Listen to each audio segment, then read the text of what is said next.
두 번째 큐브 속 사건으로 넘어가도록 하겠습니다. 자, 큐브 함께 보여주시죠. 네, 두 번째 키워드는 무엇을입니다.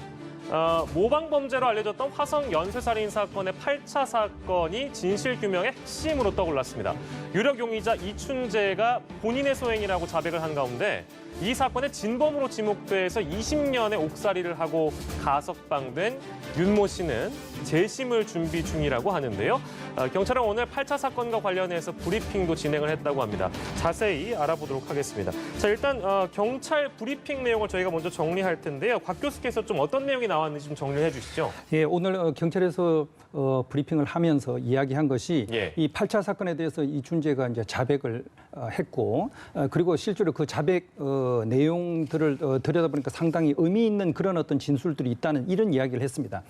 일각에서는 이춘재가 화성 연쇄 사건 뭐 10건 다 자기가 했다. 그러면서 이제 모방 범죄로 이야기했던 8차 사건까지도 이제 자기가 했다고 이야기하는 것은 혹시나 자기의 그 범죄 행위를 갖다 좀 과잉되게 부풀려서 이야기하거나 또는 뭐 소영웅주의에 의해서 좀 과장되게 이야기한 게 아니냐 이런 시각도 있었는데 그게 아니라 실제로 현장에 있었던 범인이 아니면 알 수 없는 그런 상당히 의미 있는 그런 어떤 진술까지 했기 때문에 8차 사건의 진범이 누군지 이런 거에 대해서 좀 더 이제 철저하게 수사를 하는 것이 필요하고 그래서 이제 경찰 같은 경우는 이전에 8차 사건을 수사했던 이제 과거의 경찰관들에 대한 조사 그리고 이제 이춘재의 진술 그리고 또 8차 사건에 남아있는 여러 가지 범행 관련된 유류품 조그만 하나라도 다시 한 번 더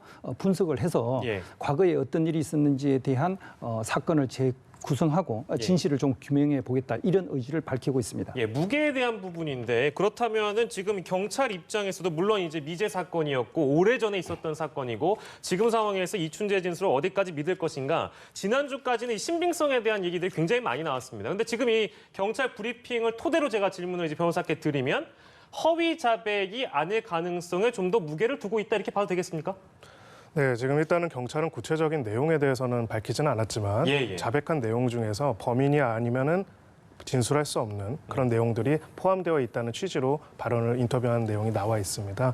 그런 의미로 봤을 때는 단순하게 이제 부풀리기 위한 자백은 아니고 당시 범행의 정황에 대한 객관적인 사정과 어느 정도 일치되는 자백과 진술이 있을 가능성은 있고요. 이제 지금 이 부분은 이후에도 또 말씀하시겠지만은 저희가 재심 관련돼 가지고 어떤 심사를 하거나 할 때도 굉장히 중요하게 고려될 수 있는 부분은 유죄가 선고된 증거를 반박할 수 있는 명백한 새로운 증거가 나오려고 한다면은 이춘재의 자백이라는 것이 단순하게 그냥 말하는 한마디의 자백이 아니라 구체적으로 지금 진범을 다르게 판단할 수 있는 그런 사법적 판단이 가능한 수준의 신뢰성 있는 자백이어야 합니다. 그렇기 때문에 그 자백과 일치하는 당시의 상황, 증거, 내용들을 토대로 해가지고 새로운 분석과 조사가 이루어질 것으로 보입니다. 다시 이제 그 과거를 재발박하는 과정을 저희가 좀 세밀하게 들여다보면 이제 경찰이 국과수에 어떤 거를 의뢰했냐면은요. 8차 사건 현장에서 발견된 토끼풀을 국과수에 의뢰를 했고 그리고 용의자의 흔적이 남은 것으로 추정되는 창호지, 지금 저희가 보여드리고 있죠. 이 두 가지를 국립과학수사연구원에 보내서 분석을 의뢰했습니다. 근데 이게 지금 두 가지가 그러니까 성격이 다르다? 그러니까 다른 사건의 증거물이다? 네. 그렇습니까? 이거 그렇다면 어떤 연관성이 있는 거죠? 그래서 이제 토끼뿔 같은 것은 화성 8차 사건의 사건 현장에서 이제 발견된 겁니다. 그런데 이 창호지 같은 경우는 유사수법의 미제 절도 사건에서 이제 남아 있는 유류품입니다. 당시에 사실 8차 사건과 관련된 대부분의 유류품은 경찰에서 이제 검찰로 다 넘겼습니다. 그런데 넘기지 않았던 일부 유류품이 남아 있는 거던데요. 그러니까 그 당시로서는 이러한 증거들은 그렇게 이번 사건과 크게 이제 관련이 없을 걸로 생각하고 검찰에 넘기지 않았던 그런 어떤 유류품까지도 일일이 하나하나 다시 한번 면밀하게 한번 분석하고 확인을 해보겠다. 그래서 이제 국과수에 이제 의뢰를 한 게 아닌가 그렇게 이제 생각을 합니다. 그래서 이제 토끼풀 같은 경우는 만약에 그것이 뭐 범인의 옷이라든지 어떤 범인의 물건에서 이제 방 안에 왔다면 범인이 과연 어디에서 이제 활동을 하다 이제 실내로 이제 들어왔는지 이런 것들을 좀 추정할 수 있는 그런 물건이고요. 그리고 이제 창호지 같은 것은 혹시 이제 처음에 이제 진입을 할 때 뭐 창호지에 뭐 예를 들어서 이제 구멍을 내고 안에 내부 상황을 뭐 확인을 했다든지 하는 그런 물건이라면 비록 이 집은 아니지만 다른 집에도 또 이제 비슷한 식의 이제 주거 침입 또 범죄 내지는 주거침입 뭐 성폭력 범죄를 했던 그런 어떤 사건에 대한 기록하고 한번 대비를 해보려는 그런 어떤 의도가 있는 게 아닌가 그렇게 추정해 볼 수 있겠습니다. 네, 그런 작은 증거까지도 이제 소중하니까 그거를 다 이제 일일이 국과수에 맡겨서 검증을 하고 있다 이렇게 보면 될 것 같고 8차 사건 담당 경찰들을 만나서 현재 수사본부에서 다시 조사를 하고 있다. 8차 사건을 담당했던 경찰들은 어떤 진술을 그동안 해왔고 어떻게 얘기를 하고 있습니까? 8차 사건을 담당했던 경찰관들은 당시에 이제 국과수에 감정 결과가 나와 있었고 그런 상황에서 과학적인 증거가 나온 상황에서 수사를 진행했기 때문에 지금 당시 이제 혐의를 피의자로서 조사를 받았고 나중에는 기소가 돼서 피고인이 됐죠. 당시에 진범으로 특정한 용의자를 특별하게 고문을 하거나 가혹행위를 할 이유는 전혀 없었다. 그래서 지금 그쪽에서 주장하는 것과는 다르게 임의적인 자백이었고 그 임의적인 임의성을 인정하지 못할 만한 사유는 전혀 없었다라는 이야기를 반복해서 일관돼서 이야기를 하고 있는 것으로 나타나 있습니다. 근데 다만 이제 당시에 국과수의 감정 결과의 과학적인 수준과 또 현재 과학적인 수준에는 차이가 있는 부분이 있기 때문에 경찰로서는 지금 해당되는 내용들을 조사하면서 이런 진술 조사뿐만 아니라 당시에 국과수의 어떤 감정 결과의 과학적인 한계점들이 어떻게 있었는지에 대해서 그 내용까지도 같이 살펴볼 가능성이 높습니다. 저희 이제 윤모 씨에게 좀 저희가 집중할 필요가 있겠는데요. 이런 인터뷰를 했습니다.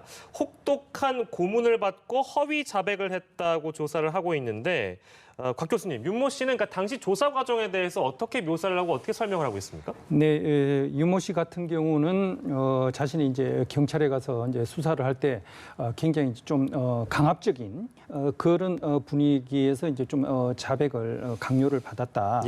그리고 이제 상당히 그런 어떤 분위기 자체가 자신이 뭐 인정하지 않은 경우에는 상당히 불이익이 예상되는 그런 어떤 상황이었기 때문에 뭐 자백을 하지 않을 수 없었다. 뭐 그런 이야기를 하고 있고요. 그리고 이제 뭐 현장 검증을 통해 실제로 범인이 현장에서 어떤 행동을 했는지 이런 것들을 확인하는 그런 어떤 과정에서도 뭐 형사가 이야기해 준 대로 그 각본에 맞춰 가지고 자기가 이제 행동을 했다. 이런 식으로 현재 이제 진술을 하고 있습니다.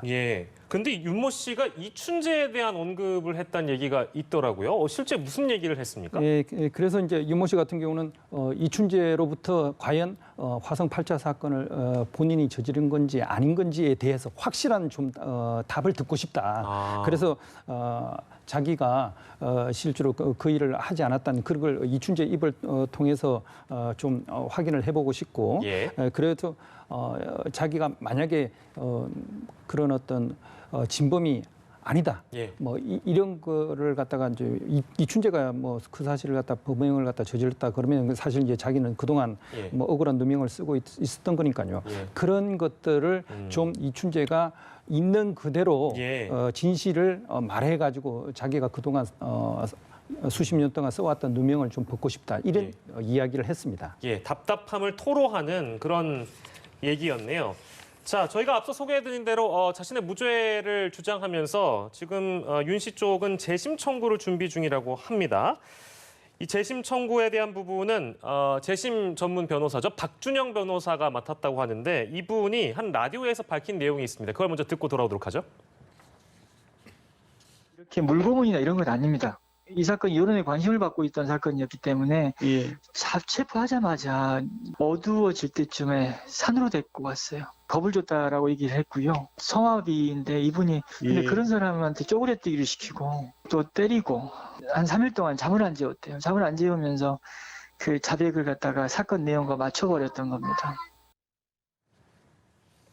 그러네요. 지금까지는 사실 이춘재의 자백밖에 없습니다. 근데 저희가 지난 시간에 짚어봤는데 이 재심이 열린다는 게 사실 그 절차도 쉽지 않다면서요. 그 재심에 대한 얘기를 좀 저희가 해볼까 하는데 변호사께서 어떻게 보세요, 지금 상황을? 형사소송법 420조에서는 이제 재심 청구의 요건을 규정을 하고 있습니다. 그 중에 하나가 유죄 선고가 된 판결에 대해서 그 선고를 뒤집을 수 있을 만한 명백한 증거가 나왔을 때는 재심 청구를 할 수 있다라고 되어 있고요. 재심을 청구를 하면은 이제 재판부가 그걸 바라보고 법원에서 재심 개시 결정을 하게 되면은 재심 재판이 시작이 됩니다. 네, 대부분은 이제 재심이 사실상 30, 4심, 5심, 6심 무제한으로 할 수 있는 것은 아니기 때문에 무익한 재심 청구에 대해서는 받아들이지 않는 경우가 많고요. 네, 다만 이제 이춘재가 지금 진술한 내용들은 굉장히 중요한 형사범죄 아닙니까? 살인 사건에 대해서 성폭행 살인 사건에 대해 가지고 누군가가 스스로 자신이 했다라고 진술하고 있는 자백이고요. 자백이라면은 지금 윤 씨에 대해서는 이것이 주요한 증인으로서의 진술이 될 수 있는 부분입니다. 새로운 증거로서 볼 수가 있기 때문에 일반적으로 이 진술만으로만 될 수 있지는 않겠지만 이 진술의 신빙성이 있는 보강 증거가 몇 가지만 더 있다 하더라도 재심이 진행될 수 있는 사안이라고 보여집니다. 그러면 이걸 지금 현재까지 상황을 봤을 때 가능하다고 보세요? 재심 청구가 가능한 사안입니까? 저는 재심 청구가 가능한 사안이라고 봅니다. 물론 재심 청구가 가능하다고 해서 청구가 가능한 것과 청구에 따라서 재심이 개시되는 것은 또 다른 말씀이고요. 재심에 따라서 최종적으로 무죄 판결이 선고되는 것도 다른 일일 겁니다. 지금 관련돼서 보려면 두 가지를 봐야 할 것입니다. 먼저 지금 이 윤 씨 같은 경우에는 항소심에서도 계속적으로 자신에게 가혹행위가 있었다는 주장을 했고요. 이 부분에 대해서는 이미 기존 판결에서는 판단을 받았습니다. 어떻게 보면 가혹행위가 있었다라는 부분에 대해서 인정을 안 한 부분이 있는 거죠. 하지만 지금 재심에서는 그 내용뿐만 아니라 새로운 진술과 증거 그리고 어떻게 보면 이춘재가 증인으로 소환될 수도 있습니다. 그래서 법정 증인으로서 자신이 어떻게 범행을 저질렀고 그 범행을 부합할 만한 것이 어떤 것이 있는지를 분명히 진술을 하게 될 것이고요. 그것을 통해서 어떻게 보면은 이춘재에 대해서는 이제 공소시효가 완료가 됐기 때문에 나머지 죄에 대해서는 현재 법령으로는 어떻게 보면은 법정에 세울 수 없지 않겠습니까? 하지만 이 재심 재판을 통해 가지고 이춘재가 8차 사건의 범인이라는 점이 어느 면에서는 사법적인 판단이 가능해질 수도 있는 상황이라고 볼 수가 있습니다. 알겠습니다. 오늘 저희가 세 가지 사건을 준비했는데요. 시간 관계상 딱 두 가지만 저희가 두 분과 함께 다뤄봤습니다. 그리고 제가 앞서서 말씀드린 그 재심 전문 변호사에 대한 부분인데 정정을 좀 하겠습니다. 재심을 맡게 된 것이 아니고 재심을 현재까지 자청하고 있다는 내용을 정정을 하도록 하겠습니다. 오늘 두 분과 함께했습니다. 김성원 변호사 그리고 곽대경 동국대 경찰사법대학 교수와 이 시간 함께했습니다. 고맙습니다. 감사합니다.